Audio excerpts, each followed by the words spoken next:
Alright YouTube, so let's go over some parts that I just got in for the RX-7. So we got 3-inch intercooler piping universal fit, so all the silicone, everything's already mandrel bent. We have the intercooler itself, pretty hefty boy. We got, these are for the exhaust pipes, titanium stainless steel wrapped exhaust pipe wrap. We got, this is a 2.5 inch to 3 inch coupler silicone right here. We got 2 of low dollar pressure 5-volt pressure sensors. So these are like 0 to 100 psi for fuel, oil, gas, where pretty much wherever you want them to go in. Got the turbo blanket right here. Got the turbo exhaust manifold right here. Nice stainless. We have the turbo right here. Bull boost 3582, oil cooled or oil lubricated, no air cooled. We have the Racing Beat Holley manifold. You have a DNA motoring 60mm wastegate with a 5, 12, and 15 psi spring. I'll probably run a 5 psi until I end up eventually building the motor out, but 5 psi seems to be pretty safe for these engines. It's stock 12As anyway.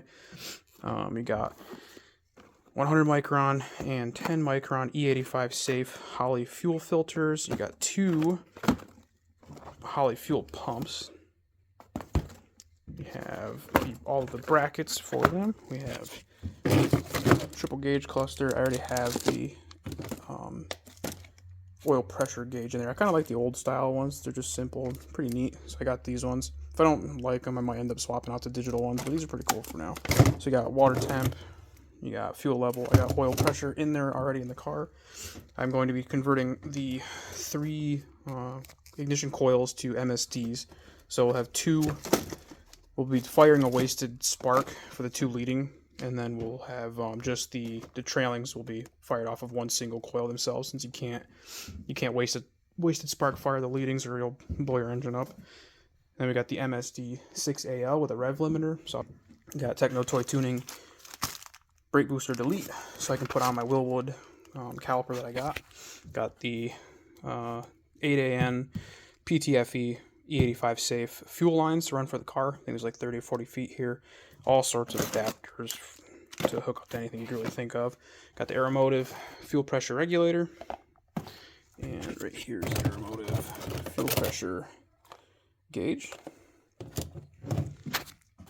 In here, this is my turbo dome hat for my big boy, the Holley Sniper 2 right here, which allows me to run, technically it's 575 horsepower boosted, but because of the way the rotaries work, it's more around like 300 horsepower turboed.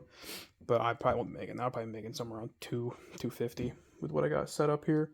Got tons of wire, all sorts of stuff for running everything in there. And that about sums it up. I got a couple more things coming. I got the blow-off valve coming and some other odds and end parts, but yeah, that's what we got so far. Yes, also we have over here, if I can get in here without tripping, still gotta clean up my shop a bit, but minty rear tail lights. Since the ones I have are broken, the lenses are cut out of them, they're missing wires, everything's fried. Got really nice ones of those. Got these are brackets for the front fender that mount the undercarriage to the front fender. Supporters are missing both of them for some reason. Got new turn signals because somebody wired the old ones really wrong, and I don't have enough room left to actually rewire these. Let's see if it'll focus for me. Right there, and you can't get these out. They're sealed in. You see how the ground wire right there is in the actual body of it, and you can't get them out. So you have to buy new ones, and finding new ones, these are basically impossible. So I'll keep the housing for now in case I can figure out something to do with it. But yeah, that is what I've got going on for the car so far, so stay tuned.